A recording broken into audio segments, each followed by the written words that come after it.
Welcome to today's edition of the Author's Corner, brought to you by KNEO 91.7 FM The Word. I'm Roberta Foster. Today I welcome Kristen Lunceford to Author's Corner, and she has written the book The Pursuit of Grace, which actually has the word perfection crossed out in the title.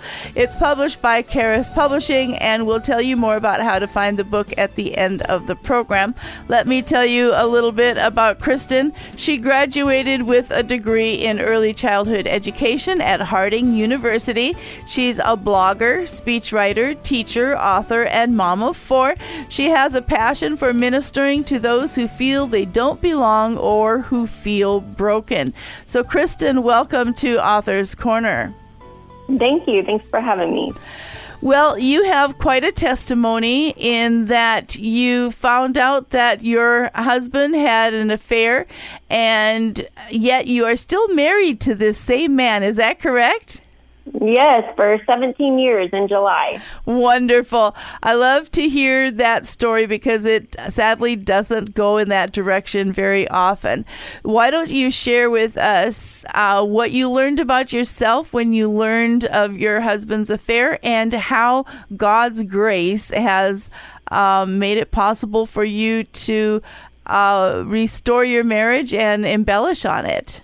Yeah, absolutely. When I was young, I was a dreamer, and I kind of had my life all planned out and the way I thought it should go. And then when I got married, things were going really good. And then I found out, a few years in, that my husband had been having an affair, and those dreams kind of shattered. And I was left in this place of just trying to fill the gaps of self-worth, and also just the future of my life. What is it supposed to look like now? Because it doesn't fit the dream.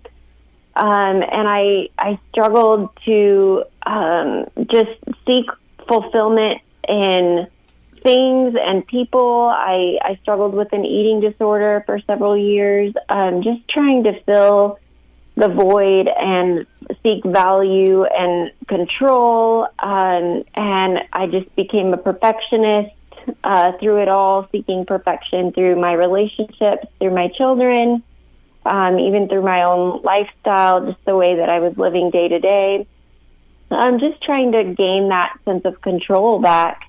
And then I, through a long process, felt the Lord calling me to kind of address all of that and lay it at His feet, surrender it, and realize that my mission was not necessarily His mission, and His mission was calling me to something different. So you have admitted to being a perfectionist from very early on in life, and you also say that was very exhausting. Tell us about how that was mixed in with a relationship with Christ. Were you already a believer in Christ when you learned of your husband's affair, or did that happen after? Yeah, I'd grown up in the church, actually. And I think, from early years, I kind of formed this belief system that I could attain my own righteousness. Mm. So I spent so long trying to do right, be right, follow the rules, and, even in choosing a spouse, making sure I chose someone godly. And I think that just added to the confusion and the brokenness when sin did enter. It was kind of like, who am I now? If I'm not this perfect person, how do I move forward? So tell us, do you see a link between perfectionism and a sense of unworthiness? Absolutely, because there comes a point in all of our lives when the truth is revealed, and it is that we are all unworthy, and we can't keep up. We can't live this life that a facade that we're putting up. When we enter the church doors, we look great. We sit in the pews. Our children are all neat and tidy, and but that's just not the reality. and sin just tends to enter in through our own heart and through the hearts of others around us. And, we need to be okay with the fact that we can't keep up, and that God is calling us to glorify Him even in our failures. And was it through this big sadness and time of turmoil in your life that you really came to see how big God's grace is? Yes, absolutely. Like I said, I was trying to fill the gaps, fill the void, and find identity and value through things and people. And that really just became a disease that spread. I needed my children to give me worth and value. I needed my husband to give me worth and value. I needed my friends to give me worth and value. And so it was just this infection that began to spread. And I ended up seeking help from group therapy, but also personal therapy.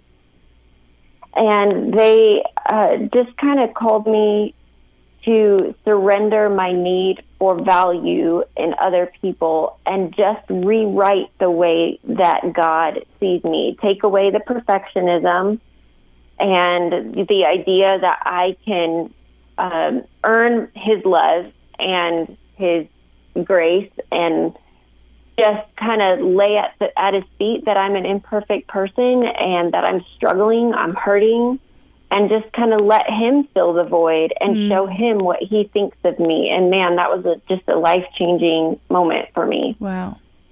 Well, we'll talk more about that life-changing moment as we continue to discuss with Kristen Lunceford her book, The Pursuit of Grace, which in the title, the word perfection is crossed out. It's a publication of Charis Publishing, and you're listening to Author's Corner, and I'm Roberta Foster. So in your book, you use the phrase pursuit of grace, and tell us more what that means. Yeah, when I started writing the book, I had this idea of, letting go of pursuing fulfillment in other things and just learning to pursue the grace of Christ. But really it morphed into this idea of, while I was seeking fulfillment and pursuing value in other things, Christ and His grace was pursuing me all along, knowing that I would fail. Well, in your book, you write about a encounter with a homeless man in Denver. And so why don't you share with us that story and what you learned from it? Yeah, when I was in high school, we fed the homeless and prayed over them and just spent time ministering to them. And on our way back to the car one night, we encountered a man, and we had one more sandwich, so we gave it to him. And as we were praying over him, it was a cold February night, and my hands were stuffed in my pockets, and he took off his gloves and gave them to me. He's here sitting by a sewer drain, warming his hands, and he took them off and gave them to a high school girl who had plenty of clothes and a nice warm home and had never had to struggle like that. And it just kind of changed my perception of people. It taught me to see the soul and not the circumstance that we often, look at and focus on. Well, back to the theme of leaving striving for perfectionism behind and learning to walk in God's grace. Just having to admit that might have been very difficult. So how challenging was it to write a book with your testimony in it? Yeah, it was almost a healing process for me. It had been so many years since the affair, and my husband and I's marriage is in a completely different place. So it felt almost like writing about a life that never happened. So in that aspect, it was not as difficult. However, I found the difficult part, and I broke down in tears several times, just writing about how I tried so hard to fill the gap, how I couldn't accept the position that I was in, and how I felt like, it must be me. Something was wrong with me. And so I just spent 11 years trying to make myself whole. And that was more the painful thing to write about. I'm just so sad that I couldn't see things earlier. And I just spent so long, pursuing this life that I didn't need. Mm. And so do you want to offer some advice to someone who may be struggling with the same need of earning God's acceptance by trying to be perfect? What would you like to say to that person? Yeah, I think just redefining how you see God and let him tell you what he thinks of you. Seek help. I know that's resisted quite a bit because people think they don't need it.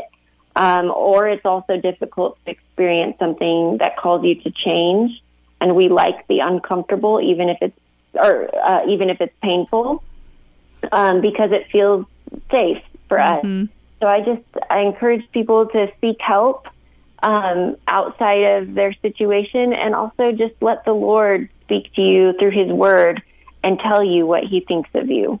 And then I would imagine that some changes have taken place in your life. So what kind of new choices have you and your husband made since you've learned more about pursuing grace instead of perfectionism?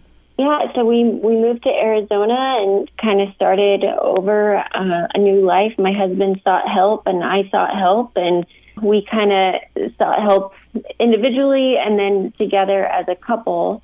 And that kind of just redirected the direction that we wanted our lives to go. And so for a long time, we lived in shame that this was our story. We both grew up in the church and we felt like this shouldn't be our story. So we hid behind guilt and shame. But over the past few years, we have felt the Lord calling us to use this more as a ministry and to give hope to people who have gone through the same thing, to know that they're not alone and that you can still glorify God in all of it. Amen. As I said in the beginning, you don't hear too many testimonies of marriages that have been reconciled and healed and grown after adultery. And so it's very good to hear that it can be done and is being accomplished by the grace of God. And so, Kristen, you are a blogger, a writer. So why don't you share with our listeners how they can find out more about your book and other things that you're involved with? Yeah, I have a website, pursuedbygrace.net.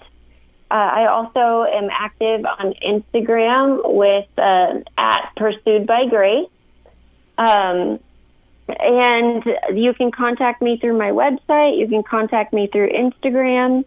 And then you can purchase the book on Amazon. You can do it through my publisher, Charis Publishing. I also have a link to my website, in my website to that as well. So just several ways to get a hold of me. All right. So today I've been talking with Kristen Lunceford regarding her book, The Pursuit of Grace. And it's a publication, as she's mentioned, of Charis Publishing. So if you missed any part of today's interview or would like to hear it again, you can find it on Apple Podcasts, Spotify, or wherever you get your podcasts. Kristen, thank you so much for being with us today and opening your heart to our listeners. Thank you for having me. And to our listeners, thank you for tuning in. This is Roberta Foster on the Author's Corner. Join us again next time. For 60 years, Crowder College has been empowering students to soar to new heights. From agriculture to education, to business, sports, and the newest technologies, Crowder always has something interesting going on. I'm Adam Winkler of KNEO Radio. Join me each week as I talk to a different person from Crowder College about what's been happening and what's coming up next. It's the Insider's Guide to all things Crowder. Subscribe today to the This Week in Crowder College podcast, available from the Sky High Podcast Network.